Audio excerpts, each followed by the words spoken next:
Jadi di antara mukjizat Quran itu kamalul bayinah. Kalau memberi penjelasan itu sempurna. Sehingga ulama mengatakan imanul muqallid, imannya orang-orang yang asal ikut kiai, asal ikut guru, asal ikut buku, itu mukhtalaf alaih. Bahkan saya sendiri cenderung mengatakan iman itu tidak diterima. Karena manusia dibekali akal, inginnya Allah itu dengan akal itu dia punya kepermanenan iman, apa? Punya kepermanenan apa? Iman dan dengan itu dia imannya mujma'aleh, mesti diterima oleh Allah Subhanahu wa taala karena bin nadzari sahih dengan logika yang benar. Dan logika yang benar itu gampang sekali. Beberapa ulama tentu tahu sekali, bukan sekedar tahu sekali karena itu diajarkan Allah dan Rasul. Misalnya begini, kata Allah, saya kalau baca ayat-ayat ini itu sering nangis karena Allah yang Tuhan itu sebenarnya tidak butuh kita. Saya ulang lagi, Allah yang Tuhan itu tidak butuh kita, juga tidak butuh iman kita. Tapi Allah ingin hambanya itu berakal ya, karena agama itu likaumi yakilun sehingga berpikirnya benar. Misalnya gini kata Allah, enggak apa-apa kamu menuhankan selain saya itu enggak apa-apa kata Allah. Enggak apa-apa Yesus kamu katakan Tuhan enggak apa-apa, kamu katakan batu Tuhan enggak apa-apa. Tapi tolong prosedur ya, prosedur atau persyaratan menjadi Tuhan itu kamu lengkapi, yaitu punya prestasi menciptakan langit dan bumi. Kalau tidak semua surun semen kata Allah, sementing urun gitu. Jadi sebetulnya itu kan rasional. Misalnya nggak apa-apa kamu merasa jadi presiden atau gubernur atau jadi wali atau jadi apa. Yang penting prosedurnya penuh. Itu kayak apa Allah baiknya pada kita. Sehingga saya berkali-kali, makanya menurut saya orang alim itu wajib memaklumatkan kalau dirinya alim. Supaya jelas aturan mainnya. Yang dilarang Allah itu kan memaklumatkan alim kemudian ingin hadun nafsi, ingin salami template, dicucuk, dihormati itu kriminal. Itu orang alim gendeng, sudah gendeng sekali. Karena khasnya orang alim itu tentu cari ridhonya Allah, bukan ridhol kholqi, bukan ridhonya apa? Makhluk. Makhluk itu la syai', ada siapa-siapa. Dan kita harus baku seperti itu. Kenapa kalau orang alim enggak memaklumatkan kealimannya itu dikatakan salah? Karena fungsi orang alim adalah membawa bayinat, membawa ayat-ayat Allah, bukan kepentingan apa? Pribadi. Makanya Rasulullah nanti duka ngendikan idza zuharatil fitanu wal bid'u falyudhiril alim ilmahu wa illa fa'alaihi la'natullah wal malaikati wan nasi ajmain. Jika zaman akhir banyak bid'ah, banyak kebodohan, maka orang alim wajib menampakkan kealimannya. Jika tidak, maka dia mal'un, dilaknati langit dan bumi. Karena sebetulnya logika tentang Tuhan itu gampang sekali. Saya ulang lagi ya. Saya punya sekian contoh betapa tauhid itu mudah. Jadi kalau ada orang bilang ikhlas itu angel, Gus. Ya dia sendiri goblok karena nggak tahu logika apa. Ikhlas itu justru gampang. Misalnya kamu ngamal demi manusia, manusia itu umurnya hanya berapa coba? Kan pasti mati. Lalu kalau dia mati tidak berkutik. Bagaimana Anda bersandar sama seseorang yang mati dan tidak berkutik? Sama-sama bersandar sama zat sing al-hayyul qayyum, sama zat yang abadi. Kamu latih terus akal kamu. Misalnya saya punya jamaah banyak, mereka itu kan nggak jelas surganya. Kok harap-harap syafaatnya piye? Soalnya jamaah aku mlebu neraka kabeh. Kan nggak mungkin nyafaati saya. Atau mereka mlebu swarga kabeh, wis do sibuk kelon mbek widadari. Mungkin ya ndak ngurusi saya. Jadi dua kemungkinan itu sama-sama ndak ngurusi saya. Mlebu neraka ya rasa nyafaati, kan mlebu swarga do sibuk napa? Ngeloni widadari karena trauma di bocah elek, melarat macam-macam. Sehingga kiainya saja wis ora takok Gus Baneng ndi wis ora takok. Seribet dhewe no. Nah, tentu saya juga sibuk sowan pangeran sudah itu makom saya sudah sibuk sowan pangeran. Kowe pesta seks sing kula sowan pangeran.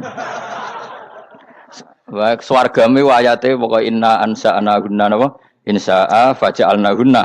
Abkaro bar kelon dadi perawan neh berarti keloni seribet.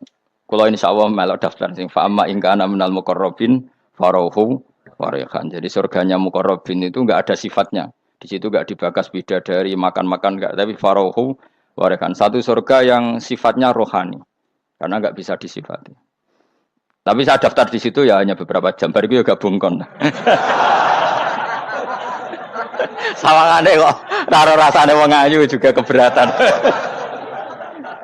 Ya tapi saya tentu punya dua kelas, supaya punya kartu premium dan ekonomi. Saya ndak tertarik lah daftar yang premium dok nanti repot apa. Saya itu sering nangis kalau baca ayat seperti ini. Bagaimana Allah yang Tuhan kemudian ndak butuh apa-apa, tapi Allah saking baiknya itu membuat tatanan logika kita. Saya tidak akan bosan-bosan sampai sowan Allah.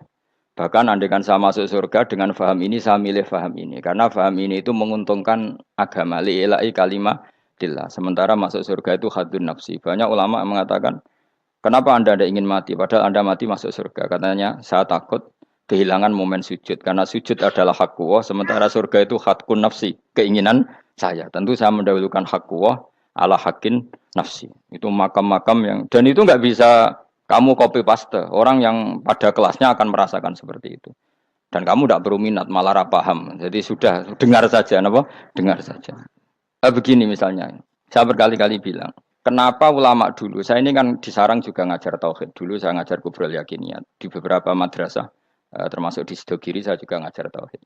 Di sini saya ngajar tafsir, tapi yang saya titikkan juga tauhid. Begini, saya hidup di dunia ini, terutama saya memang ingin menerangkan tauhid, sebagaimana Allah menerangkan. Begini ya, Jubair bin Mut'im, saya tidak bosan-bosan cerita ini. Jubair bin Mut'im itu termasuk dahiyatul Arab, cerdas-cerdasnya orang Arab. Dia ditunjuk sebagai negosiator untuk membebaskan Asra Badrin, tawanan perang Badar yang kalah dan ditawan Rasulullah dan para sahabat. Kemudian harus ditebus dengan uang. Oke, disepakati. Terus singkat cerita, Jubair bin Mut'im itu datang ke Madinah. Dulu karena tidak ada hotel, tidak ada penginapan, ya memang nginepnya orang musyrik itu di masjid. Ya sehingga itu lazim saja. Kamu tidak usah jadi liberal kemudian bilang musyrik boleh di masjid. Ya tidak perlu seperti itu. Kamu juga tidak perlu goblok mengatakan nggak ada ceritanya orang musyrik ngidam di masjid. Karena ya ada tarehnya seperti itu. Jadi tidak perlu goblok ya nggak perlu liberal. Paham ya? Kalau kamu bilang wah nangono wong musyrik oleh ngidam di masjid, kamu liberal. Padahal konteksnya dulu memang nggak ada hotel. Tapi kalau bilang nggak sama sekali juga goblok karena sejarahnya pernah ada. Milih goblok apa liberal? Apa milih jelas? Enggak milih aja, ngaco aja. 01 apa 02 apa 00. Milih mana? Goblok, liberal, enggak milih. Nah, ketika Jubair bin Mut'im itu datang, delalah Nabi itu sholat maghrib ngimami. Nabi baca surat Wattur wa kitabim mastur fi rabbim mansur wal baitil ma'mur. Kemudian di pertengahan surat At-Tur itu kan ada ayat yang menurut saya itu sangat bagus. Sehingga di kamar saya, di rumah saya itu tak figur ayat itu. Bahwa kita harus dilatih berpikir. Kata Allah memulai argumentasinya. Am khuliqu min ghairi syai'in. Apakah kejadian alam raya ini, seisinya tentu, diciptakan tanpa sebab? Misalnya begini, alam raya ini kata orang nihilisme atau komunis atau orang-orang paham nihilisme. Itu kan dimulai dari ketiadaan. Logika ini kan goblok sekali. Berarti kalau alam ini kadung wujud. Kamu kan tahu kan langit bumi sekarang kan wujud. Ya, langit bumi sekarang kan jelas wujud. Berarti logikanya adalah al-adamu yakhluqu makhlukon. Sesuatu yang enggak ada menciptakan sesuatu yang itu kan aneh. Di mana-mana al-adam ketiadaan itu tidak mungkin yakhluqu syai'an atau yu'athiru syai'an. Di mana-mana ketiadaan itu tidak mungkin mengefeki sesuatu yang ada. Wong kamu sebut tidak ada itu berarti tidak mungkin bisa berbuat apa-apa. Karena namanya tidak ada. Sekarang alam raya ini dimulai dari ketiadaan. Terus kamu simpulkan sesuatu yang enggak ada menciptakan yang ada. Itu gendeng apa enggak? Wih, gendeng sarap itu. Orang usah dipatahin wong gendeng, sebarno nggak mati dewi. Jadi makanya Quran menanyakan mereka, am khuliqu min ghairi syai'in. Apa alam yang kadung wujud ini kemudian disebabkan oleh sesuatu yang tidak ada? Lalu kalau sesuatu yang ada pasti diwujudkan oleh yang ada. Nah, karena yang ada ini pencipta harus berstatus super. Nah, super ini oleh ulama disebut wajibil wujud. Maka Allah bersifat super, wujud yang paling prima, yang kausa prima. Karena pencipta tentu kelasnya harus di atas yang diciptakan. Makanya disebut ulama dulu nyebut Allah itu apa? Wajibil wujud. Karena pencipta tentu lebih dahulu, maka harus disifati awal atau qadim, apa? Awal atau qadim. Kayak apa Allah mendidik kita? Am khuliqu min ghairi syai'in. Terus Allah bilang gini. Ya enggak apa-apa, yang menciptakan enggak saya, enggak apa-apa kata Allah. Tapi amhumul khaliqun, kamu saja yang menciptakan, enggak apa-apa. Tapi syaratnya kalian juga harus merasa pernah ikut menciptakan langit bumi. Am khalaqus samawati wal ardh. Jadi, enggak apa-apa kamu merasa Tuhan, enggak apa-apa. Yang penting kamu merasa ikut nembok langit, ikut ngecor apa? Langit. Ya pokoknya ikut bikin. Terus kata Allah, bala yukinun, kamu tak suruh merasa menciptakan langit bumi, kamu juga enggak merasa iya. Memang ya mereka merasa enggak kan? Akhirnya Jubair bin Mut'im saking enggak kuatnya. Am khalaqus samawati wal ardh bala yukinun amin dahum khuzun. Sama Allah dibombardir seperti itu. Dia datangi Rasulullah, ya Muhammad, logika itu tidak meninggalkan akal saya. Matarok tali akli nasean. Akal saya habis Muhammad. Saya iman saja. Saya tidak cukup punya logika untuk melawan argumentasi ayat yang kamu baca. Saya iman saja. Terus iman. Makanya kalau ada logika nihilisme bahwa sebelum alam ini adalah ketiadaan, lalu pertanyaannya bagaimana mungkin ketiadaan menciptakan yang ada? Di mana-mana ketiadaan itu la yu'atsiru syai'an wa la yakhluqu syai'an. Jenenge wae tiada. Tiada itu ya enggak ada fungsinya, ya enggak ada efeknya, enggak ada prestasinya. Ya pokoknya namanya enggak ada ya enggak ada. Nah, ini penting saya utarakan. Terus di sini Allah mengulang lagi, enggak apa-apa yang lainnya kamu katakan Tuhan jadi mitra saya enggak apa-apa. Tapi tolong kata Allah, aruni madza khalaqu minal ardi, tunjukkan ke kami prestasi dia ikut bikin bumi. Kita tahu misalnya Yesus, Isa lahir di bumi. Bumi sama Yesus dulu mana? Dulu bumi, dia lahirnya di bumi. Lalu dia melata di bumi, jalan-jalan. Kemudian dia mengatakan ini bumi Tuhannya saya. Dari bumi kok enak, dhisik aku sih. Tua aku sih, bodoh-bodoh pangeran aku dong. Lebih apa? Tua. Jadi Allah itu gampang sekali. Nah sekarang orang iman itu kuat semua. Makanya ndak wali-wali. Imane mbek Allah taklid, jaluke aneh-aneh, njuk bojo ayu, sugih, jabatan. Bela Allah secara hujah aja enggak pernah, sudah minta. Makanya kita ini hidup di zaman yang saraf massal. Lho kula nu njaluk pangeran akeh-akeh kuwi, coba kamu bela Tuhan tuh pernah bela apa? Bela Tuhan tuh gampang dengan argumentasi al-hujjah yang supaya agama ini tamkin fil ard, benar-benar mapan dalam logika. Yaitu tadi di mana-mana yang namanya sebab itu amrun wujudiyun, di mana-mana sebab itu sesuatunya harus wujud. Paling tidak kita sudah menolak nihilisme. Apa? Nah, nihilisme. Lah wujud karena wujud awal harus berstatus prima. Lah prima itu dalam bahasa ulama disebut wajibil wujud. Makanya ulama dulu ngelatih kita itu pertama Allah itu siapa? Zat sing wajibil wujud. Itu satu filosofi yang luar biasa. Nah, kemudian setelah itu ada setan-setan kecil yang nganggur, yang iseng. Nah itu nggak usah kamu perhatikan. Tinggal delok TV, ngopi, terus tinggal nyate kelata. Enggak saya tamak, pingsan dewe. Syukur-syukur stres dewe. Dugaan saya, setan saya gue pingsan, kurang gizi. Karena memang setelah itu setan goda gini. Lalu sebelum Allah jangan-jangan ada wujud yang lain. Lalu Allah sendiri awal mulanya gimana? Kata Nabi, jika ada pertanyaan seperti itu kamu harus berhenti. Tinggal delok TV atau tinggal penting aja delok dangdutan. Ya kalau kepeksa ora apa-apa, kelasem ae. Saya tidak menghalalkan tapi kan sudah kamu lakukan. Karena itu lebih baik ketimbang pertanyaan filsafat. Banyak orang yang dulu sholat ketika sekolah filsafat tidak sholat. Alasannya sampai menemukan jati diri itu Tuhan. Dan itu bahaya sekali karena Nabi berkali-kali bilang kamu jangan mikir tentang Allah pasti rusak. Orang kok mungkin rusak dari Nabi pasti rusak. Nah cara menghentikan gimana? Karena setan ini makhluk, akal-akalannya gampang. Tadi tak warai, saya sebagai ulama atau sebagai manusia atau sebagai orang awam atau sebagai siapa saja, kadang ada pertanyaan seperti itu. Tak tinggal anggeling darmo, kan pusing setan, kan ngenteni. Weh, ngenteni bar lo anggeling darmo. Bariku aku lesu mangan mie, bar mangan mie waret turu, kan dia ngenteni terus mau bikin was-was lagi. Ternyata saya sibuk kan nggak bisa masuk deh. Bangun tidur aku selali pertanyaan tadi, dinteni. Nah, dia masuk lagi aku sibuk ngajak anak jalan-jalan. Jadi saya kalau jalan-jalan di pasar itu wis enteni tan santai wae. Itu memang resep dari Rasulullah. Jangan sampai orang terjebak filsafat yang sampai menanyakan eksistensi Tuhan.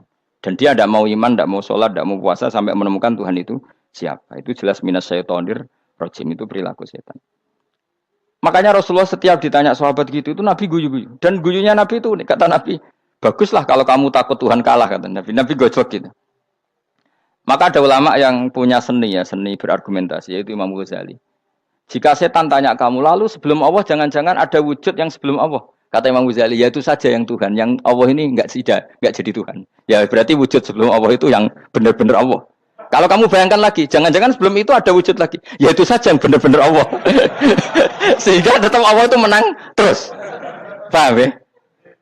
Yang jelas jangan sampai didahului Adam. Karena kalau didahului Adam lebih ngeri lagi. Karena sesuatu yang enggak ada menciptakan yang ada. Itu lebih buruk lagi menurut akal.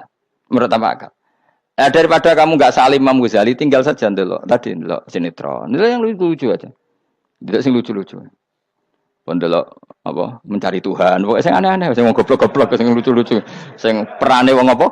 Lha saya sering diprotes saya. Gus Salim jenengan kok sering delok sinetron sing ana dialog wong goblok-goblok. Wong goblok ku menarik cara kula. Apa ya? Cara pandang itu di luar dugaan saya karena kula berkali-kali lho kalah wong goblok. Jadi makanya ini tak cerita nih beberapa kali yang jari Gus Wak cerdas berkali-kali kalah wong goblok. Ada seorang santri itu ingin dibelikan bapaknya itu sepeda motor. Bapaknya wong desa, senengane ngrumat sapi wedhus. Lah, menurut saya ya orang tuanya itu mampu lah, sangat mampu untuk beli itu. Pak buat ditukokno mawon wong sepeda motor. Kata bapaknya, "Anakku nu jog mondok tak goblok, Gus. Wong jaluk kok sepeda motor, jaluk mobil ora ya goblok. Lah kok goblok, Pak? Jenenge donya iku Gus, sing lahirno donya kok sapi iku ndek anak, wedhus ndek anak jenenge donya. Di mana-mana jenenge donya sing lahirno donya. Iki donya kok mangan donya. Mergo motor iku kan tuku bensin, mobil. Iku cara dekne iku goblok Gus. Batin berarti kabeh kiai goblok perkarane tuku donya sing ngentekno donya. Cara dekne donya iku sing lahirno donya. Batin kok pinter iki batin. Untungnya saya ini ulama ya, ahli tafsir ya malu. Sebenarnya kalah itu ya malu. Tapi saya sebagai orang objektif fair, itu teori benar apa? Jadi donya iku ya sing lahirno donya. Donya kok mangan donya iku goblok. Untungnya dia dengan saya itu jaraknya 5 kilo 7 kilo karena 7 kilo. Lala dia diterkon sepeda motor, aku tetap mau kalah. Pak, nanti jalan kaki saja. Karena kalau pakai motor ini kegoblokan kata saya. Terus mendingan nih, loh Gus mau kalah tadi.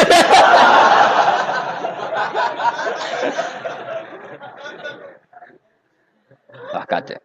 Singkat cerita dia bersikeras, nggak mau beliin sepeda motor anaknya karena di mana-mana dunia gue sing lahirno dunia, nggak boleh dunia kok mangan.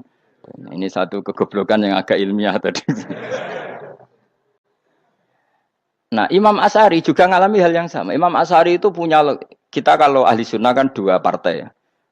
Ya dalam ahli sunnah itu hanya ada 2 partai juga. Kalau nggak Asy'ari ya Maturidi. Ya, dan sama-sama alim. Ya kalau terpaut ya paling 5%, 7% ya. Kealimannya Asy'ari dan Maturidi.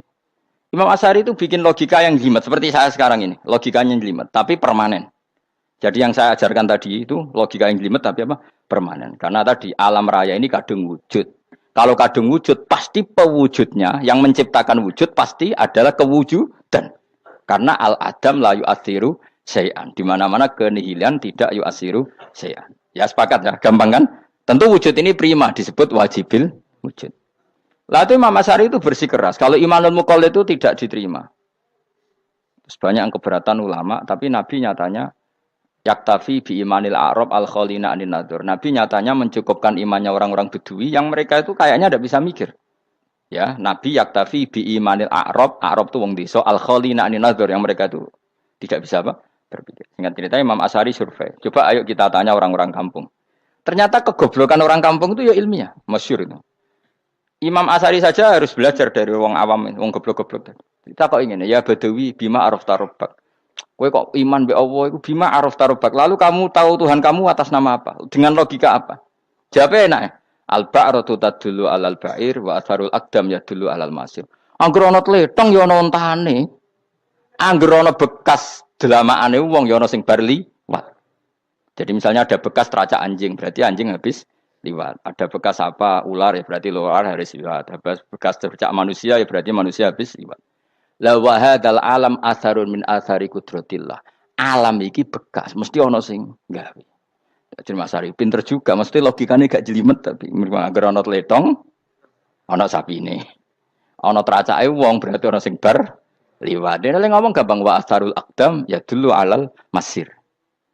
Nah, terus Imam Asy'ari habis itu ngendikan, ya sudahlah dengan logika apa saja. Meskipun karena zori hadal arabis bagaimana cara berpikir Bedui ini, sementing ada nazar. Apa ada nazar. Ya nazar apa saja. Misalnya orang ahli matematika mungkin bilang angka dimulai dari 1. 0 itu akal-akalane Khawarizm. Mergo ini kebingungan nulis 10. Tapi tetap angka itu dimulai dari 1. Kalau misalnya 1 untuk mecah kesulitan ya harus dimulai 0,1. Tidak bisa 0 tok. Jadi 0 dulu itu untuk mematahkan kalau jumlah itu tidak sampai 1. Tapi faktanya jumlah itu kan pasti 1 karena dimulai dari wajibil wujud. Khawarizm itu ya pinter matematika. Saya juga punya ilmu hisamnya Khawarizm. Itu kan dia karena kebingungan angka pecah. Misalnya 1 tidak sampai 2. Mau tidak mau harus ditulis 1,5 misalnya. Paham ya? Lalu kalau sebelum 1, tetap dia harus 0,5. Lalu hakikat 0,5 itu kan bagian dari wujud apa bagian dari Adam? Tetap bagian dari wujud. Jadi 0,5 itu kan khayal kuliah. Tak warai ya. Mungkin saya ada ahli matematika ala wong kampus, tapi saya tahu Kang, ala Islam itu lebih gampang. Misalnya gini, sesuatu itu kadang kamu putuskan itu satuannya 1. Tentu ketika separuh kamu katakan baru separuh. Tapi sebetulnya ketika satuan itu kamu katakan 10, yang separuh itu sudah 5. Itu kan terserah sing bagi, no? Terserah sing bagi. Ya iya dong, misalnya 1,5 juta, 5-nya artinya apa coba? 500.000 kan. Sekarang kalau 100.000, 5,5-nya jadi berapa? 50. Kalau 1,5 jadi. Nah itu kan terserah satuannya apa? Tapi tetap dari 0,5 itu tetap menunjuk sesuatu yang wujud. Yaitu 5-nya sebetulnya apa? 5 yang separuh tadi. Paham sih kalau maksud? Tetap nggak bisa sesuatu dimulai dari apa? 0. Nah, makanya kata Abdul Hamid Khan kalau dalam mendidik tauhid, itu gampang saja tadi. Alam raya ini kadung maujud, kalau kadung maujud pasti disebabkan oleh sesuatu yang wujud. Karena wujud pencipta harus berstatus prima. Lah prima ini atau premium ini kita sifati wajibil wujud. Atau kamu katakan apalah kausa prima atau musabibul asbab. Nah kelirunya kita dalam berislam itu, kritiknya para ulama, kita ini nyebut Allah dulu baru menceritakan status Allah. Kalau zaman Nabi itu dibalik. Status wajibil wujud itu kita terangkan dulu, baru yang oleh Islam itu namanya Allah. Paham ya? Kan beda, misalnya gini logikanya gini, kamu ketemu orang ateis, saya ulang lagi, kamu ketemu orang ateis, terus kamu ditanya, lalu alam ini yang menciptakan siapa? Allah Jalla Jalaluh. Mesti kan tanya, man huwa Allah itu siapa? Kalau dulu Islam mengajarkan enggak gitu. Surat pertama turun apa coba? Iqra. Iqra itu enggak nyebut kata Allah. Iqra bismi rabbika. Rabbika itu siapa? Alladzi khalaq. Sebutlah nama Tuhan. Yang berhak menyandang Tuhan adalah zat yang pencipta. Itu tidak ada kata Allah. Di surat Mudatsir, surat kedua. Ya ayyuhal mudatsir kum fa'anzir wa rabbaka fakabbir. Bukan Allah fakabbir, wa rabbaka fakabbir. Sehingga cara berpikir gini dibalik. Sebutlah Tuhan kamu. Tuhan itu siapa? Yang berstatus Tuhan adalah zat yang berstatus pencipta. Nah, lalu pencipta ini oleh Islam dinamai Allah. Kalau orang ateis kamu langsung bilang Allah, man huwa Allah. Berarti pertanyaannya Allah itu siapa? Lalu kamu jelaskan Allah adalah pencipta. Allah adalah wajibil wujud. Tentu lebih gampang kamu terangkan. Makanya Al-Quran menerangkan amuhuliku min ghairi syai'in. Maknanya saya di sini maknanya ya Allah. Apa? Allah. Apakah mereka diciptakan tanpa pencipta? Tentu setelah Islam tahu itu namanya siapa? Allah. Paham ya? Kalau balik malih. Jadi sebetulnya Quran itu ngajari kita itu ilmu mantek yang luar biasa. Misalnya, ya Yuhanna su'budu siapa? Rabbakumul ladzi khalaqakum walladzina min qablikum. Sembahlah Tuhan. Tuhan itu siapa? Pencipta kamu dan pencipta orang-orang sebelum kamu. Lalu Tuhan ini oleh Islam dinamai. Tapi kalau langsung kamu bilang ke orang ateis atau orang Uni Soviet, Allah itu Tuhan. Allah itu siapa? Sebab itu di beberapa ayat dijelaskan dulu status Allah. Sifatnya Allah, keakhasan Tuhan. Yang dikatakan Tuhan adalah zat pencipta. Kalau tidak pencipta berarti tidak Tuhan. Sekarang Yesus pencipta bumi apa enggak? Enggak, karena dia lahir sudah di bumi. Begitu juga Fir'aun. Fir'aun itu kalah telak sama Nabi Musa gara-gara logika ini. Ketika Nabi Musa ditanya Fir'aun, "Wama Rabbul Alamin?" Lalu Tuhan itu siapa? Kata Musa, Rabbus samawati wal ardi, yang menuhani langit dan bumi. Jadi Fir'aun, ndak, ma'alim tulakum min ilahin wairi. Saya jalan-jalan kemana-mana yang dikatakan Tuhan oleh masyarakat saya kok. Nah, kurang ajar Fir'aun. Terus kata Musa, ya Tuhanku yang di langit. Terus manggil Haman Mesir, ya Haman ibnili sorhalla ali abluhul asbab samawati fa'attoli ila ilahi Musa. Haman, bikinan saya piramida yang tinggi, aku akan lihat Tuhannya Musa. Ada enggak di sana? Padahal misalnya munggah tenan yang pangeran ra iso didelok kan repot Nabi Musa. Wah, parah ya, nggak piramida nginceng pangeran teprak ketok kan. Akhirnya Musa pakai logika. Ya sudah gini saja, Rabbukum wa rabbu abaikumul awwalin, yang menuhani nenek moyang kamu yang dulu-dulu. Oh itu langsung fabuhita Fir'aun. Fir'aun tuh kaget sekaget-kagetnya. Dan para penggawa Fir'aun sadar. Wah, kalau Fir'aun yang Tuhan, babanya tanpa Tuhan. Kan Tuhannya balita kan gitu kira-kira. Tuhannya balita. Tuhannya barulah. Itu kan jadi logika yang mematikan. Kalau Fir'aun Tuhan berarti mbah-mbahnya dulu yang wujud itu tanpa Tuhan karena Tuhannya baru lahir. Ini ada Tuhan kok datang terlambat ini kan. Akhirnya para punggawanya Fir'aun iman, macam gendeng ya Fir'aun itu gendeng. Itu pentingnya logika Rabbukum wa Rabbu abaikumul awwalin. Nah sekarang orang tuh nggak belajar logika. Iman bi Allah orang mantep ning ati, jek iso diguncang setan, jalukane wis aneh-aneh. Jaluk swarga, jaluk gak mutu cara ngono. Gak mutu. Makanya banyak wali kalau ditanya, kamu masuk surga sama sholat milih mana? Milih sholat. Kenapa milih sholat? Di surga itu demi khadun nafsi saya, poya saya. Tapi kalau saya sholat itu untuk hakku. Saya sebagai hamba, identitas kesejatian saya adalah menghamba. Soal nanti Allah bikin bonus surga silahkan. Maka sebenarnya masuk surga itu ada urutannya. Sebagai orang alim saya urutannya adalah berkampanye sesering-seringnya membuat logika supaya orang mudah ke Allah dan Rasul. Makanya di Quran tuh gak ada orang disuruh masuk surga dulu itu ya Tuhan nafsul mutmainnah irji'i ila rabbiki. Kamu kembali ke Tuhan kamu dulu. Bahwa kamu makhluk yang butuh Tuhan. Fadkhuli fi ibadi. Kamu masuklah berstatus hamba dulu. Kesestatusan Anda sebagai hamba ini matangkan dulu. Bahwa saya ini hamba. Dibuktikan dengan suka sujud, suka ngamal, suka sedekah, suka tawadhu. Saya sebagai orang alim sebenarnya enggak suka mulang. Karena takut. Nak kue pinter kok nyaingi aku, nak goblok sawangannya metodeku gagal. Kan dua-duanya ini merugikan saya sebetulnya. Saya ulang lagi ya, nak pinter kayak nyaingi aku. Kan ya mungkin juga senajan rodok mokal mungkin. Sanggep ae rodok mungkin. Pemane nak sing ndik kan yo, biasanya hasud wong ndik. Wah itu sebenarnya rugi semua, tapi Allah yang memerintahkan hak wong alim kudu mulang. Perhitungan itu tak buang semua. Sing ape nyaingi nggih monggo, sing tetep goblok nggih. Monggo, pokoknya Allah ngutus mulang ya napa? Mulang. Meskipun tadi potensinya itu dua-duanya buruk, sing alimnya ini. Kemudian nak mubalek terus didol ilmu kurang untuk royalti, tambah parah lagi itu. Nah, aku enggak pakai logika ikhlas. Pakai logika selesai semua, ya disuruh Allah ya sudah.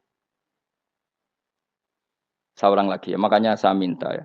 Surat Tur itu dibaca. Makanya baca Quran itu jangan terlalu egois, jaluk swarga. Statusnya dulu itu fadkhuli fi ibadi. Kehambaan Anda posisikan yang mantap. Lagi wadkhuli jannati. Sekarang enggak dibalik orang ini masuk surga dulu. Kayak surga di kapling. Terawih arang-arang we jaluk Lailatul Qadar. Lailatul Qadar wis kliwat. Wingi wis Dzulhijjah wingi kan. Sebagian ulama berpendapat Lailatul Qadar itu fi kulli sanatin. Apa fi kulli? Karena Lailatul Qadar berdasar nuzul Quran dan nuzul Quran itu bisa saja hari Arafah, bisa hari apa. Ada ulama mengatakan Ramadan, tapi bisa tanggal 1. Nah, kamu kan pemalas ikut yang partai 21, 23 karena kan wis akhir-akhir kan wis enteng. Sebenarnya Anda milih 21 berdasar ilmu apa berdasar enak lah, nak terbatas waktunya kan. Kan lebih sempit apa? Lebih apa? Sempit. Ya saya ulang lagi ya. Jadi Allah kalau ngajarkan hujah itu gampang sekali ya. Tadi amkhuliku min ghairi syai'in. Enggak apa-apa saya ada Tuhan kata Allah. Tapi kamu harus punya logika. Alam raya ini diciptakan tanpa pencipta. Mau enggak kamu punya logika seperti itu? Bahwa alam ini yang wujud diciptakan oleh sesuatu yang tidak wujud. Mau enggak kamu punya logika itu? Enggak mau kan? Namanya wujud tentu diciptakan super wujud. Dan super wujud itu wajibil wujud. Dan itu Tuhan kita yang oleh Islam dinamai Allah. Bang, makanya nyebut Allah itu di surat-surat awal Quran tidak ada. Coba. Awal surat Quran itu surat apa coba? Iqra kan? Iqra itu ada enggak kata Allah? Enggak ada. Iqra bismi rabbika. Rabbika itu siapa? Allazi khalaq. Surat Mudatsir sama. Ya ayyuhal mudatsir qum fa'anzir wa rabbaka fakabbir. Ya sudah seperti itu. Ya ayyuhan nasu ubudu rabbakum. Rabbakum itu siapa? Allazi khalaqakum. Nah, kita ini keliru metode.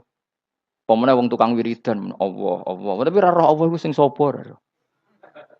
Ya dia Allah. Dia nyifati Allah mau sing ngekeki swarga, sing ngekeki dhuwit, sing ngekeki widadari. Jadi Allah disifati sesuai selera yang menguntungkan dia. Bahwa Allah ini yang ngampuni saya, kemudian saya masuk surga, kemudian ngeloni widadari. Makanya kalau dia jadi wali tak demo. Tak laporkan MK pokoknya. Tak suluh. Karena ini wali pecundang gitu. Bagaimana mungkin calon wali pikirannya khadun nafsi? Kalau ulama agak gitu, mendikan Allah itu zat paling penting di dunia. Maka akan saya maklumatkan di dunia bahwa orang kembali ke Allah. Caranya gimana? Akan saya kenalkan Allah lewat logika. Caranya apa? Kita sifati wajibil wujud. Kita sifati Rabbukum wa Rabbu abaikumul awalin. Dengan sifat-sifat yang semuanya mengarah ke dikjayaan Allah Subhanahu wa taala. Iku jenenge kowe bener-bener ulama.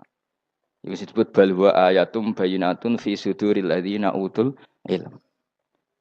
Makanya ulama itu orang yang luar biasa. Sampai disebut innama yakhshawaha min ibadihil ulama. Ahli ibadah itu rapati wedi pangeran. Masih wiridan istighfar nangis rapati wedi pangeran. Gayane tok nangis. Karena sebenarnya dia nangis wedi ra mlebu swarga. Mlebu swarga gak iso ngloni. Dari itu aja orientasinya itu. Makanya benar Kanjeng Nabi nak gojlok orang alim satu itu lebih utama dibanding 1000 ahli ibadah. Bahkan Nabi pernah ngendikan sangat ekstrim. Fadlul alim alal abid kafadli ala adnakum kata Nabi. Keutamaan orang alim dibanding ahli ibadah itu sebagaimana kelas saya kata Nabi dibanding kelas terendah kalian. Padahal Nabi dengan Abu Bakar saja jaraknya sangat jauh. Itu kata Nabi fadlul alim alal abid kafadli ala adnakum. Keutamaan orang alim dibanding orang abid sebagaimana keutamaan saya dibanding sahabat paling rendah. Karena tadi abid itu ada opportunisnya. Tapi kamu jangan benci abid loh. Karena kamu ya orang alim, orang abid. Saya saja yang kritik. Saya yang tanggung jawab di depan Allah. Orang abid itu kadang kan wiridan nganti nangis. Pikirannya apa coba? Wis rasakno mungkin apa wiridan pikiran aja. Di sepuro dosane. Terus apa kan? Mlebu swarga. Terus apa kene swarga? Aku takok. Saya aku takok ayo sing ape mlebu swarga apa kegiatan? Rencana pertama ya, Om. Wes gak usah munafik biasa wae. Mau inna ansa'na apa? Insya ayo kalau harus jujur apik jujur. Bandingan kalau orang alim. Orang alim itu ketika nyebut Allah itu iri ya Allah. Kenapa di dunia ini ada makhluk lain yang menandingi engkau? Saya tidak ridho. Kenapa di dunia ini ada syarik orang yang dimitrakan seperti engkau? Maka orang-orang alim ini ingin memaklumatkan bahwa la syarika lak labbaika wa huma lab baiklah syarika lak innal hamda wa ni'mata laka wal mulka la syarika lak. Sehingga para nabi itu memaklumatkan itu. Engkau saja yang Tuhan ya Allah. Semua nikmat dari engkau, semua kepemilikan ini milik engkau. La syarika lak baik. Dimaklumatkan ke dunia. Innal hamda wa ni'mat itu dimaklumatkan. Enggak ada kepikiran mereka masuk surga. Karena mereka ingin memaklumatkan bahwa Allah ini yang Tuhan. Sama tak ceritani Nabi Ibrahim dari Khalilur Rahman, rumang samu kakan wiridan kaya kowe ndak. Wiridannya Nabi Ibrahim sama-sama mungkin banyak sampean. Karena sampean banyak kepentingan tadi. Wali-wali dulu kalau wiridan itu ndak sebanyak sampean ndak, tak jamin ndak. Pemene maca lelo ping 10.000 ndak biasa wiridannya. Tapi khosyahnya sama Allah luar biasa. Pertama Nabi Ibrahim diangkat jadi khullah. Khullah itu ya Khalilur Rahman itu. Itu dia wiridannya gini. Ya Allah, innahu la yahzununi alla ara ahadan fil ghairi ya'buduka ghairi. Alla ara ahadan fil ardi ya'buduka ghairi. Sama saya hafal tak ini. Memang saya hafalkan. Ya Allah, saya ini susah sekali. Kenapa zat sepenting engkau, kemudian yang menyembah engkau hanya saya? Ini tidak fair. Makhluk yang enggak penting saja punya umat. Makhluk-makhluk yang enggak penting aja jadi pusat perhatian. Misalnya artis atau presiden atau gubernur atau tokoh top. Semuanya jadi presiden. Padahal semuanya itu makhluk yang enggak sepenting engkau. Ini zat yang sepenting engkau. Kemudian yang tahu kalau engkau penting hanya saya, ini tidak fair. Nangis dan nangis. Ini tidak fair. Innahu la yahzununi alla ara ahadan fil ardi ya'buduka ghairi. Saya ini susah Gusti. Susah sesusahnya. Zat sepenting engkau. Kemudian yang tahu kalau engkau penting itu hanya saya. Wah ini tidak fair. Loh, coba kalau orang mencintai sesuatu kan gitu. Misalnya kita bojo ayu, kemudian wong liya kabeh darane elek, ki mangkel ora? Mangkel gak? Kamu beli Alphard. Kamu kira itu mobil mewah. Kemudian orang nyejajarkan podo mek keri, mangkel gak? Semua kenikmatan tuh kita nikmat karena itu diakui ya enggak? Wes gunane apa kaya ndek Alphard gawa ning Gunung Kidul. Terus wong darani ngono iku podo mek keri ambek kejangke mangkel ora kira-kira. Enggak penting mewahnya ini tetap butuhnya pengakuan. Coba misalnya kamu jadi presiden, hidup di dunia orang sufi. Sing darane wong penting wong soleh ahli sujud ora kakuati iki. Keteko di Barnos. Karena itu hormati situ hanya orang apa soleh. Kakuati gak? Oh kakuati kan. Atau kowe dadi artis top, teko ning daerah Gunung Kidul wong desa-desa, terus diundang lek. Oh, mangkel kae. Le bayangno.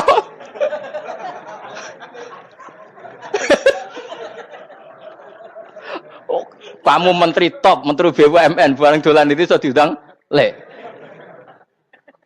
Mados walang lek ngono.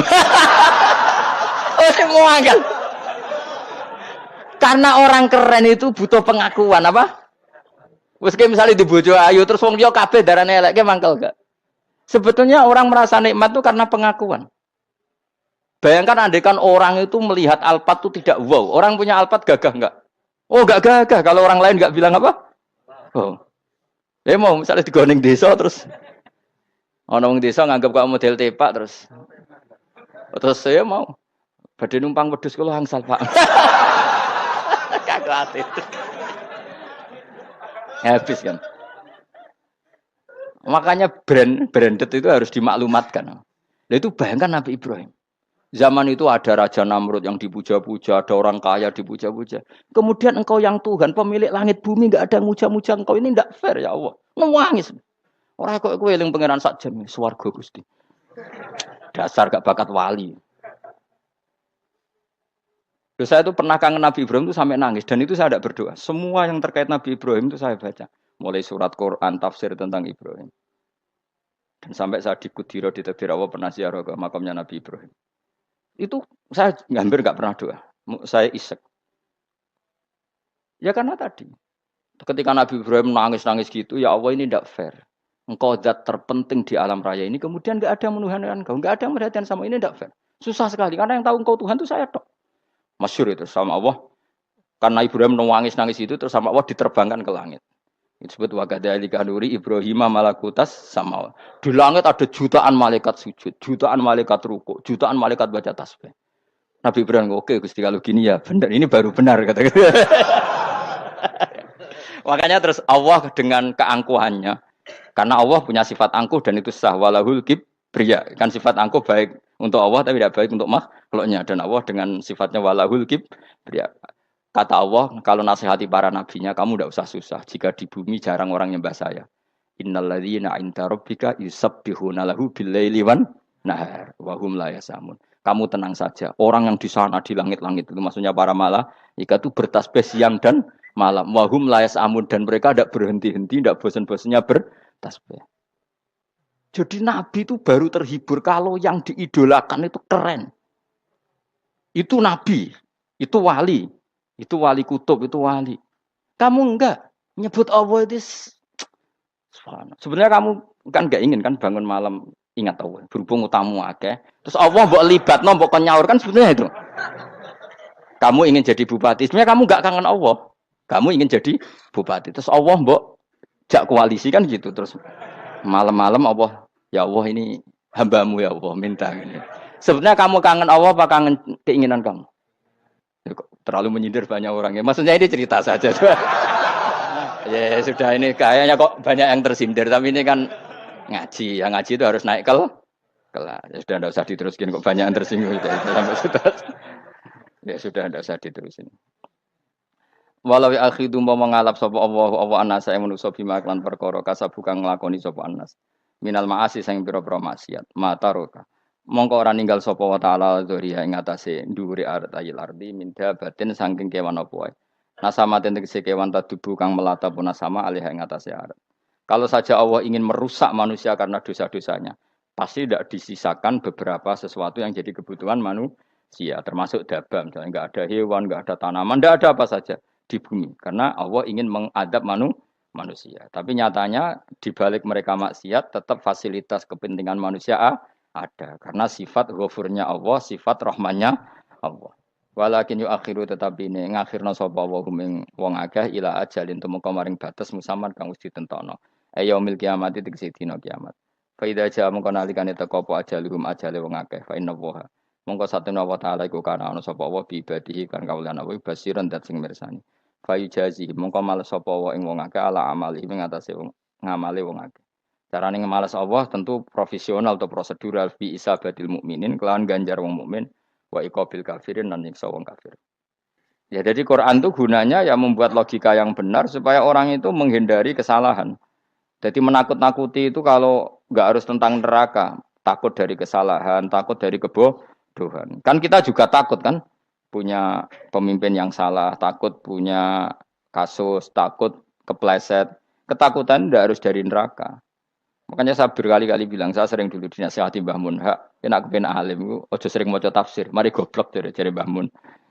Maksudnya mari goblok itu gini, mufassir itu manusia, kadang dia itu satu ayat umum, dia mendiktekan ke satu kasus, padahal kasusnya lebih umum. Makanya berkali-kali sama nani umpama ini, contohnya ini, karena nanti itu mengikat. Misalnya gini ya, saya ulang lagi ya, dan gayamu kayak wong alim. Coba andekan kapasitas Anda itu RT, minta jadi presiden, itu ngelama apa doa? Tidak, jawab saja. Ngelama. Jatah kamu untuk azab, kok jaluknya Lailatul Qadar, itu ngelama apa Anda? Mestinya jalukmu orang untuk azab, itu bagus. Paham ya? Banyak ulama diajak istisqa gak mau. Banyak itu ulama. Ayo istisqa kita karena sudah lama gak hujan. Kata ulama tadi, jatah kita ini kena hujan batu dari langit. Gak hujan batu sudah bagus, gak usah minta. Ulama macam-macam. Lah rai-rai ngene iki pantese entuk Lailatul Qadar apa entuk adab ayo jawab. Ora entuk adab wis bagus. Yo dadi dongane ya Allah. Ampun jenengan siksa la tu'a khidna. La tu'a khidna maknane njuk Lailatul Qadar apa ora disiksa? Ya makam kita itu masih Robbana la tu'akhidna. Iku supaya gak disiksa innasina waktu kalau kita salah. Kowe kan gak kalau. Wah sudah salah. Jadi donga innasina waktu sange apikane pangeran wae ditambahin. Kalau kita salah. Kalau kita kan sudah tidak kalau lagi sudah. Sudah jelas salah berkali-kali lagi. Mbok wong diisin. Julak jaruk Lailatul Qadar gak diisin. Tapi oleh wong pangeran apian. Pangeran kan tapi misalnya pangeran ora aku luwe apian timbang aku. Jadi sowe disahno permintaan. Tapi gak dikabulno. Mau disahno tapi ora usah apa? Disahno iku iman jalin jan wong goblok piye meneh, macam-macam. Makanya doa paling fair itu ya Rabbana dzalamna anfusana wa lam taghfir lana wa tarhamna lanakunanna. Makom kita itu di sepuro pangeran. Sing bener donga wong traweh-traweh lho ning Tuban ning Jogja wis bener apa innaka afuwun karim tuhibbul afwa fa'fu anna. Ora ana guru-guru kita ndonga, ya Allah anilna lailatul qadar ya Allah. Ka ono saraku kiye-kiye kita ono ngajarno ngono ya Allah innaka afuwun karim tuhibbul afwa fa'fu anna. Jenengan kandat sing kathah nyepurane lan seneng nyepuro himpun jenengan sepuro. Iku wis bagus sudah. Sudah bagus. Dak ndelok lailatul qadar gresuk ndelok srengenge. Terus ndelok angin. Angger daerah Gunung Kidul banter terus anak-anak. Boy wong tahu diri, maksud kula nggih tetep minta Lailatul Qadar tapi tahu diri. Misalnya suwe bar sedekah, puasa bar salat 1000 rakaat, terus utang mesti sahur, ambek togo-togo sing mbok dolimi jaluki sepuro. Pas kowe tenan mergo ngrasa ora dolim, nduk Lailatul Qadar. Tapi kira ngrasa ora dolim wis ujub sombong. Wong sombong ya ora berhak meraih. Lah terus piye Gus? Ora piye-piye biasa wae, pokok biasa wae. Makom kita ora kena adab itu sudah luar biasa. Ora penuh adab piye. Wis ngene iki luar biasa, napa? Luar biasa. Mbon nang ngandel kula. Mesti ngene iki keadaan seperti ini terus. Soale dongane wae Rabbana la tu'akhidna in nasina wa akhtana. Itu jadi itu sudah luar biasa. Nah, ini kan teruskan dawuh Mbah Mun ya. Misalnya Allah bilang gini, fattaku, maka takutlah kamu. Biasanya mufassir ditambahi minan nar, maka takutlah kamu masuk. Sebetulnya yang perlu dihindari dari kita takut itu ya, takut salah, takut bodoh, takut terdolimi, takut mendolimi orang lain, takut hidup tidak ada gunanya. Tapi mufassir tentu milih yang populer, takutlah kamu dari api neraka. Coba misalnya gini, kita nanti masuk surga. Kemudian zaman di dunia kita tidak pernah berkampanye ya atau berkontribusi untuk agama Allah. Cara saya itu izin. Kata Imam Malik, saya masuk surga, kemudian orang yang mencintai saya masuk surga itu saya malu. Rasulullah juga gitu. Saya sebagai pemimpin umat, saya malu masuk surga. Dan satu dari umat saya masih masuk neraka. Jadi ulama dulu tuh ketakutannya bukan sekedar masuk neraka. Takut malu, takut bodoh, takut keliru, takut. Saya misalnya nanti masuk surga itu malu. Andaikan saya tidak pernah ngajar tafsir Jalalain. Malu saya. Karena katanya Allah, hak kenapa pun buswargo. Terus dibon swarga. Tapi kalau pernah baca tafsir Jalan kan anak keren nih. Keren artinya saya pernah mengkampanyakan Quran, pernah mengkhidmati Quran, pernah ngitmai kitab engkau ya Allah. Saya pernah ngitmai umatnya Rasulullah, yaitu sampean kabeh. Pernah mulang, pernah sowan. Saya tiap bulan sowan jenengan gak sopan tapi. Mulane kira usah bales sowan rono malah ganggu aneh-aneh. Kadang santri yo pidol, wis diulang cek sowan. Orang itu kiai kalau sudah di rumah itu milik keluarga biar fair. Bermulang cek assalamualaikum. Terus kiai ini kagok keluargane ku kapan? Boyo mikir bocah ora karo-karuan. Jadi seneng ya di ilmoni, napa seneng ya di ilmoni. Saya ulang lagi ya. Nah, kata yang ditafsir itu sering tidak mengikat. Makanya kata Mbah Mun, baca tafsir itu dikurangi. Maksudnya dikurangi itu bukan apa-apa. Maksudnya tadi kalimat yang ditafsir itu tidak mengikat. Yang mengikat itu yang kalimat di Quran. Nah, kalimat Quran itu umum, napa? Misalnya gini, Allah lalu gini. Ikdilu, kamu harus berbuat adil. Lalu adil itu misalnya mufasir menafsiri, adil itu menyamakan di antara dua orang konflik. Misalnya di MK 01 dan 02 dianggap sama, itu namanya adil. Itu kan dawe mufasir. Atau misalnya gini, Allah bilang gini ke saya, hak kan ada di kiai sing adil. Terus adil ditafsiri orang, adil itu menyamakan sesama murid, haknya sama. Nah, tapi bisa saja adil itu di luar itu semua. Misalnya gini, ternyata adil menurut Allah gini. Adil maknanya seimbang, apa? Adil itu maknanya apa? Seimbang. Lalu keseimbangan seorang hamba adalah dia ingat Allah lebih banyak. Karena ini bandul yang benar-benar nyata. Allah itu nikmatnya nyata. Sehingga ketika saya sebagai orang alim ingat saya alim itu karena Allah, dikasih ilmu Allah, dikasih cerdas Allah, dikasih semuanya dari Allah. Sehingga saya itu tidak merasa kumuluhur pada kalian karena semua ini dari Allah. Kemudian Allah sendiri yang memerintahkan, kamu harus mengajar. Maka saya ada arep-arep salam templek sampeyan, penghormatan sampeyan, apresiasi sampeyan karena saya hubungannya hanya dengan Allah Subhanahu wa Ta'ala. Itu namanya adil, meletakkan sesuatu proporsional.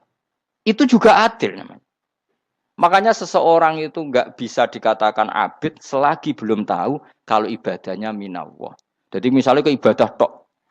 Ternyata kamu yakin itu ibadah kamu, amal kamu itu belum abid. Abid hakikat adalah alhamdulillah alladzi hadana li hada wa ma kunna linahtadiya laula anda tahu. Ketika kita sujud yakin ya Allah alhamdulillah jenengan menakdir saya sujud. Saya salat alhamdulillah engkau menakdir saya salat. Sehingga minallah dulu pikiran itu semua kebesaran kemendahan ini minallah dulu. Baru setelah minallah kita yakin billah. Setelah billah juga yakin ilallah. Misalnya gini Allah itu. Setelah saya ngajar tafsir Jalalain, kepentingan saya satu. Hamba-hambanya Allah menjadi tambah mencintai Allah. Tidak mencintai saya. Enggak penting sampean mencintai saya. Makanya Imam Syafi'i tiap ngajar bilang begini. Wadittu annal khalqa ta'allamu hadal ilma wala yahmadunani. Saya senang kalau kalian belajar fikih sama saya. Tapi kamu tidak usah muji saya. Jadikan fikih ini alat taqarrub kamu kepada Allah. Itu namanya minallah wa ilallah. Itu adil. Tapi adil yang dijelaskan ulama beda-beda tadi. Ada mengatakan adil adalah proporsional antara murid, antara keluarga dan murid. Meskipun kamu senang mulang, jangan merantarkan keluarga. Itu tidak adil. Itu kan versi, no? Maksudnya Mbah Mun, kamu jangan terjebak versi-versi dalam tafsir. Paham ya? Karena Allah hanya ngendikan i'dilu wa aqrabu. Paham ya? Tapi kan penjelasan adilnya orang versi. Paham ya? Ada yang nulis adil adalah meskipun mimpin masyarakat, ya ingat keluarga. Karena sing tukang wayo oleh nafsiri adil adalah karena laki tidak cukup istri satu, maka ayo kan yo repot nanti. Tapi kalau kadung istrinya 3 atau 4, adil adalah harinya sama meskipun janda dan perawan. Jari sing lanang gak adil adalah proporsional. Sing wis suwi dikumpuli dikurangi. Yang baru ya mungkin kabeh enggak kalau nuruti. Mungkin enggak? Ya, tapi itu kan versi, kenapa?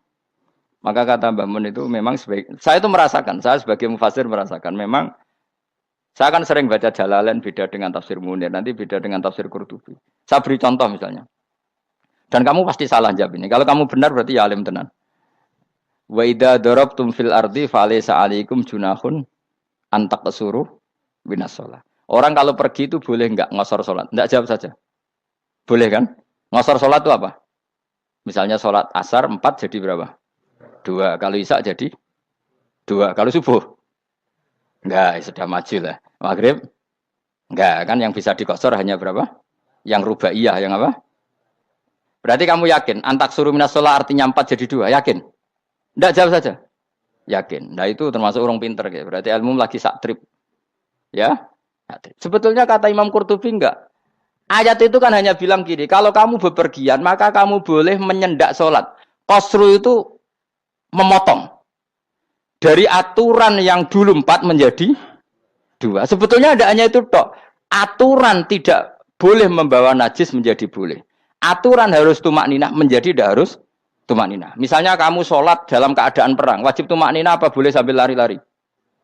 Boleh sambil lari-lari. Boleh gak ketika perang kamu sholat sambil menghadap tidak ke kiblat? Boleh. Makanya antak suruh minas sholat maknanya apa? Jika kamu pergi, maka dalam konteks itu kan perang ya. Ayat itu memang konteksnya perang. In khiftum ayyaftinakumul ladzina kafar.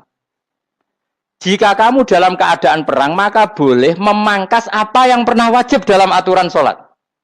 Paham ya? 4 menjadi 2. Keharusan menghadap kiblat menjadi tidak wajib. Membawa najis sholat sah enggak? Enggak kan? Tapi kalau dalam perang, kemudian pedang kamu ada najisnya, boleh dibawa enggak? Boleh. Jadi maknanya taksuru, a'ammu min ayakuna qasra sholat, wa a'ammu min ayakuna wajibati sholat yang sekarang enggak wajib. Semua itu namanya juga meringkas kewajiban. Berarti nak mana nih, Bi? Jika kamu dalam keadaan perang, maka boleh memangkas sesuatu yang dulu wajib menjadi tidak wajib. Yang dulu haram menjadi boleh. Tapi mufassir menyontohkan qasru sholat hanya 4 menjadi 2. Dong ya? Oh ya, nangke alim ngono tenan wis dokter tafsir sah. Engko tak iku sudah dhewe. Tapi ora perlu orang lain ngakui. Jadi itu contoh kecil. Jadi mufasir karena kebetulan dia tahunya hanya qasru sholat itu 4 jadi 2, dia itu. Padahal di tafsir lain diterangkan qasru itu artinya menyingkat atau mencendak atau memangkas. Dulu wajibnya sholat itu nggak boleh bawa sesuatu yang najis. Tapi kalau sholat dalam keadaan perang dan pedang kamu ada darahnya, boleh nggak dibawa? Boleh. Bahkan Allah menyuruh dibawa. Dan boleh nggak madhep kiblat. Fa in khiftum farijalan auruk banat lagi faida amintum fadzkurullaha kama allamakum. Ketika keadaan aman baru sholat sesuai standar. Nah berarti kan ada qasru sholat, ada pemangkasan aturan sholat. Kayak misalnya begini. Dalam keadaan normal boleh nggak kamu motong pohon pisangnya tetangga tanpa izin? Nggak boleh kan? Tapi misalnya ada banjir bandang, kemudian kamu bisa selamat kalau motong itu wajib izin apa malah haram izin? Haram izin, harus kamu langsung potong, karena kalau tanpa begitu kamu dan yang punya wajib meridhoi. Kalau nggak meridhoi disalahkan syarak malah. Paham ya? Jadi ini penyolongan yang wajib. Tapi tak sebab potong kayak ngelangihin, terus gedangnya mbok pangan, itu berlebihan. Karena Allah memaklumi hanya untuk ngelangi. Jebule wis menisan lah itu di luar izin syariat apa? Di luar izin syariat. Itu melampaui batas itu. Syaratnya boleh itu ghairu baghiw wala adfamani turra itu darurat syaratnya ghairu baghiw wala dan tidak boleh melebihi batas. Ora ape ngetok gedange jupuk sik sing mateng dipangan terus diketok. Ora oleh. Paham jelas ya. Makanya kalau ngaji tafsir ya saya kan berkali-kali ada makna di tafsir Imam Suyuti saya tambahi umpamane ngene. Maksudnya umpama itu supaya contoh itu tidak mengikat. Jadi yang disebut beliau itu satu dari sekian potensi ribuan contoh. Ya kayak tadi misalnya antak suruh minas sholah. Itu umumnya ulama membayangkan qasru sholat yang 4 jadi 2. Padahal enggak, maknanya meringkas aturan dari wajib menjadi tidak wajib. Bahkan sebagian aturan itu dikatakan haram, tidak haram. Itu tadi misalnya bawa najis atau teman kamu mau dibaca orang kafir, terus kamu bilang, hei hati-hati, itu tidak batal kalau dalam sholat siddatil khauf. Paham ya? Jelas? Semaju lah. Malam terlikur, lelatul. Soalnya wis gumen mbek wong-wong bingung ora ilmune wong-wong. Ma ungzira abahum elam yung daru tegese ora den kei wedi sapa ngangge fi zamanil fatrah ing dalam zaman fatrah. Ya sama seperti ini. Orang tidak mendapat ingzar itu fi zamanil fatrah, zaman enggak ada rasul. Tentu tidak hanya itu tok. Ada rasul tapi orang itu jauh dari komunitas ulama. Itu juga termasuk orang yang tidak mengalami ingzar. Jadi tidak mengalami ingzar bisa di zaman fatrah atau sudah ada rasul tapi dia jauh dari ulama atau jauh dari komunitas Islam. Itu juga komunitas yang tidak mengalami ingzar. Fahum mongko te wong akeh kaum iku ghafidun lali kabehane iman sing iman parustilan bener. Ya, contoh paling gampang itu nak dawuh yai mesti bener itu loh. Kalau kamu ngaji tafsir Jalalain ya Yuhanna subudu rabbakum. An-nasu biasanya tafsirnya kan kufaru Mekah, napa? Padahal di situ nas semua manusia apa kafir Mekah? Semua manusia. Cuma konteks dulu karena Nabi orang Mekah dan zaman itu yang diberi peringatan orang Mekah, Imam Suyuti bilang kufaru Mekah. Lah seperti itu kufaru Mekah mengikat apa enggak? Enggak kan? Enggak, karena yang dituruni Quran yo kafatal linnas. Tapi ya Yohanasu di Jalalain sering ditulis apa? Kufaru Mekah. Nah, seperti itu tidak mengikat. Itu contoh saja, Pak. Contoh saja dalam konteks zaman itu. Paham ya? Jadi banyak, makanya tafsir itu sebenarnya enggak ngikat. Ya tapi yang ngomong gitu harus orang alim. Kalau kamu yang ngomong malah kacau. Kemudian ngomong sombong. Mas Suti kan manusia, saya juga manusia. Ngapain saya harus ikut? Ya sarap itu. Iku ora wis sombong saraf, no? Wis sombong saraf. Lakot hakko teman-teman fahum, lakot hakko teman-teman nyata apa alkaulu apa titah, wajib tegese wajib manane nyata ala aksarihim. Ing atase akeh-akeh wong akeh bil adab. Lakot hakko teman-teman dadi nyata apa alkaulu apa titah anane azab. Wajib tegese wajib apa adab ala aksarihim bil adab, fahum mongko te wong akeh layu minu ora iman sapa wong akeh. Il aksaru tegese te akeh wong ora iman. Zaman niku Mas. Ya, maksudnya zaman niku. Tapi jengben nggih mboten ngerti.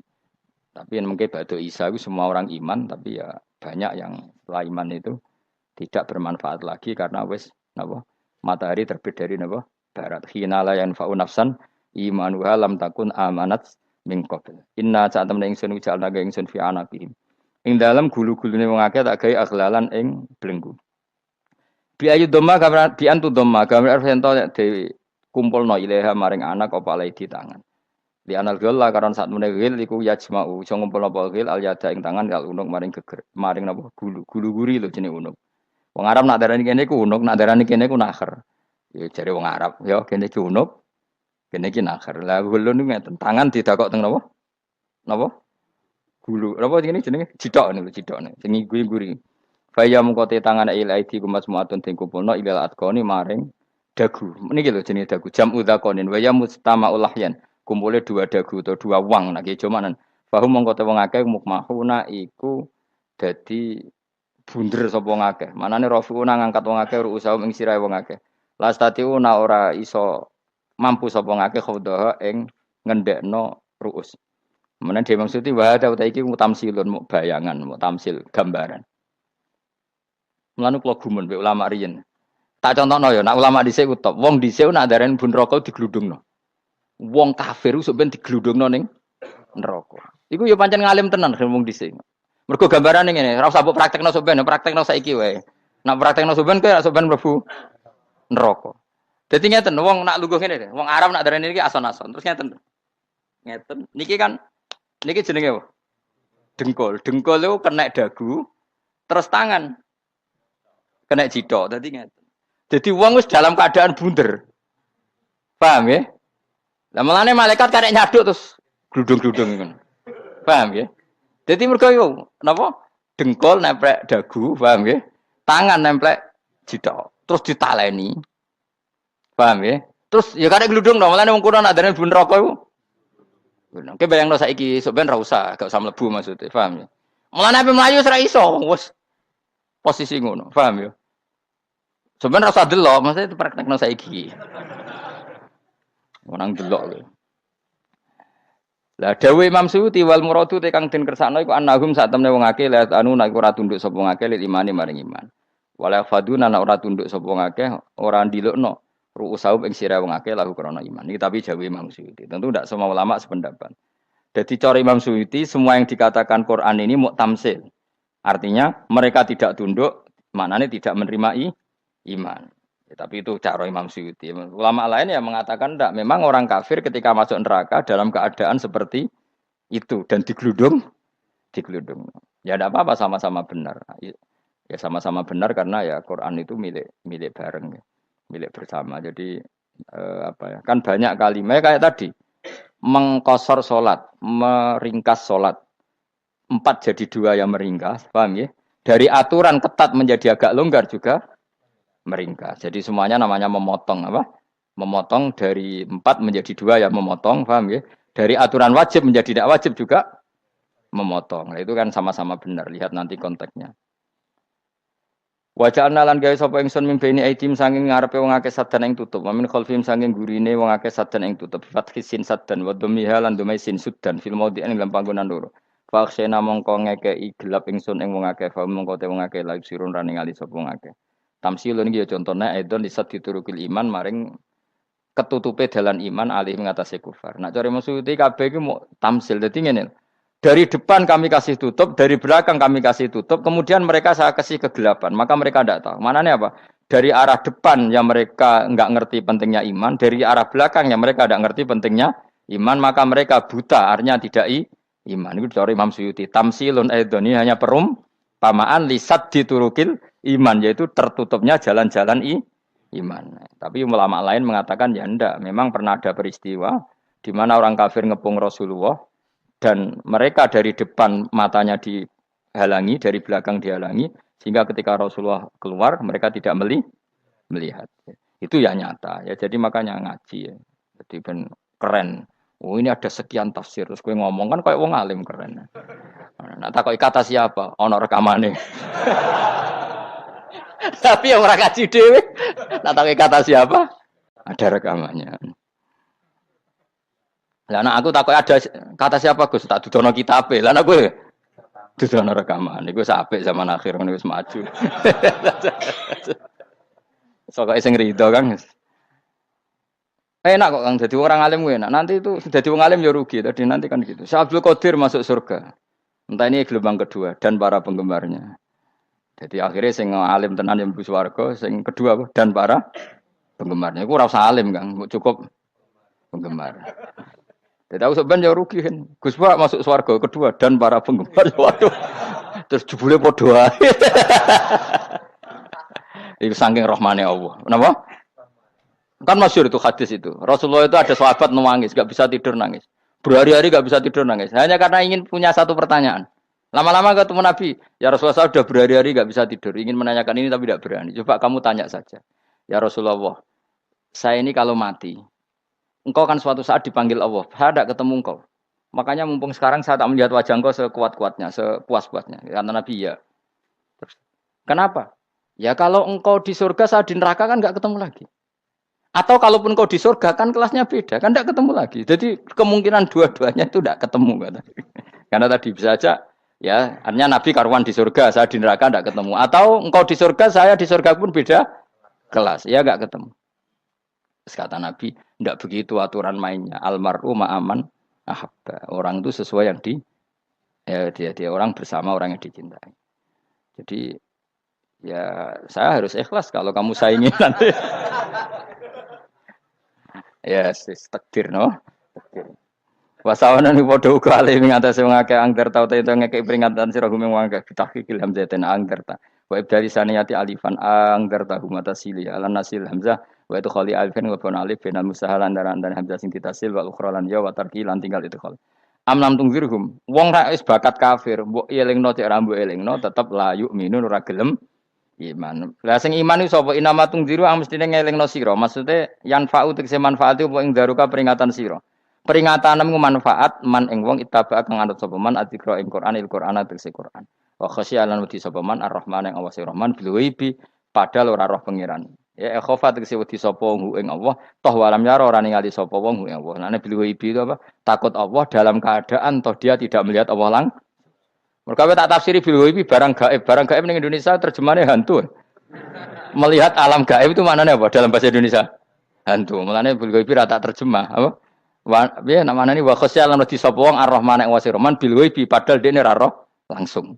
Ya ora usah diterjemah ya. Terjemah dadi apa? Barang gaib malah repot. Fa basiruhu mongko ngekeki berita gembira sira ing man bimaghfiratin kelawan pengempuranan wa ajrin lan ganjaran karimin kang terhormat. Orang yang seperti itu yang ngikuti Quran dan takut Allah itu layak mendapat maghfirah wa ajrin karim wa ta'ala juru karim wal jannatu swarga. Inna satamna ingsun wa nahnu ya ingsun iku nuhyi uripna ingsun almauta ing wong sing mati libasi krana pas. Wa naktubulan nulis ingsun fil lauhil mahfuz ma ing apa wae kodamu kang nglakoni sapa ngake fi hayatihim. Di lauh mahfuz apa yang pernah kamu lakukan ditulis min khairin kaapian wasari dan kaelean liujazau supaya diwales sapa ngake alih ing atase iki. Wa atharahum lan yo tak tulis bekas-bekas kelakuanem. Matek saya perkara ustunta kang digawe sunah apa bima badam sause wong akeh. Jadi perilaku kamu ditulis, setelah kamu mati ya masih ditulis, yaitu bekas-bekas sunnah kamu yang pernah kamu lakukan. Jadi misalnya kayak kok penemu judi, selama ada orang judi ya kamu dapat, paham ya? Paham ya? Loro gak ya? Makanya ulama ngendikan dulu tubalil amwat, tubaliman mata wa matat ma'ahu dunubuh. Bejo wong mati, kemudian dosa-dosanya melok mati pisan. Maknanya dia mati dalam keadaan tidak pernah melahirkan sunnah keburukan, paham ya? Tapi bejo wong sing mati, kemudian dia meninggalkan sunnah kebaikan yang diikuti terus. Kok sampean ini lo bener? Gak paham jalan lah, nggo jalan ngalor turun ngaji. Sehingga sebenarnya anak gak paham lah ya gowo. Lo kok gowo jalan cung dhisik bapak ra paham lah ya gowo. Itu sudah bagus. Apa? Bagus. Berarti pokoknya anut anak ya anut. Wah, pokoknya keren, pokoknya keren sampean keren. Jadi nanti sampean anak tuku jalan takoki, Pak, kok tuku jalan dhisik bapak aku ning lemari iki ono jalan. Lah tapi dhisik bapak paham yo ora paham padha. Wes stop, stop. Jelas ya gitu. Wanak tubuh mangkot damu wa atharoh. Makanya sisa-sisa amal kita, bekas-bekas amal kita semuanya adalah ditulis sampai Allah Subhanahu wa taala. Mulane kula kepengin jenengan nate syukuran, pisan-pisan nate syukuran. Pertama anak kita bisa sholat. Guling-gilingan banyak orang syukuran perkara ulang tahun. Kenapa pertama anak kita bisa sholat, kita tidak pernah apa? Syukuran. Padahal sholat itu yang menjadi identitas anak kita, kehambaannya ila yaumil kiamah. Mbok ya orang itu gitu. Sehingga nanti anak kita tuh senang sekali. Itu saya itu kalau agak marah, itu anak saya yang paling kecil, baru umur 6 tahun. Itu tahu-tahu bilang, "Pak, saya sudah sholat." Karena dia tahu, saya itu paling terhibur kalau ada berita sudah sholat. Jadi itu penting, supaya orang itu tahu orientasinya bapak itu sholat. Jadi jangan sampai terus anak kita kalau ulang tahun syukuran, tapi pas sholat kita dingin-dingin saja. Lama-lama anak kita berperasaan sholat itu tidak penting. Buktinya apresiasi bapak biasa saja. Itu contoh kecil. Sehingga nanti tertanam. Anak kamu tertanam, nanti cucu kamu tertanam. Jadi itu namanya asar, apa? Asar. Jadi harus seperti itu. Jadi ya itu namanya asar. Makanya Nabi Ibrahim nggak berani minta uang sama Allah. Minta rezeki nggak berani. Tapi kalau dia menyebut sholat dulu baru berani. Rabbana liyuqimus sholah faj'al afidatam minan nas tahwi ilaihim warzuqhum, kata Ibrahim, supaya mereka kuat sholat ya Allah. Enggak apa-apa kamu kasih makan, supaya kuat sholat. Karena kalau Nabi Ibrahim hanya berdoa, ya Allah kasih mereka makan. Nah di zina, gue demenan, gue judi. Nabi Ibrahim melok dosa. Makanya dimulai Rabbana liyuqimus sholah, supaya mereka kuat sholat ya Allah. Enggak apa-apa mereka kasih makan. Tadi supaya di sholat jadi pokok. Kenapa kita makan? Supaya kuat sholat.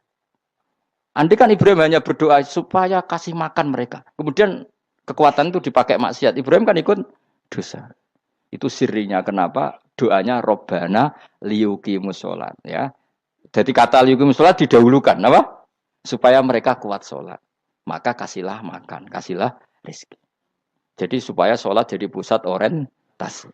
Itu harus dilatih. Ya tentu kamu ngelatihnya sidik-sidik. Wong anak esopo kan gitu, tapi ini kan cerita aja. Maksudnya orang nyek biasa wae, maksudnya biasa wae. Maksudnya iku mau cerita. Kowe gelo ya monggo. Terus mutung ra ngaji ya monggo, gampang. Kowe ra ngaji, aku golek murid kok kowe gampang. Kowe golek guru koyo aku kangelan.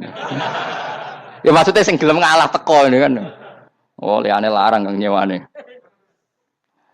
Wa asarohum lan bekas-bekasnya mereka. Makanya ketika Ahmad bin Hambal itu ahli hadis karena selagi riwayatnya dia dipakai orang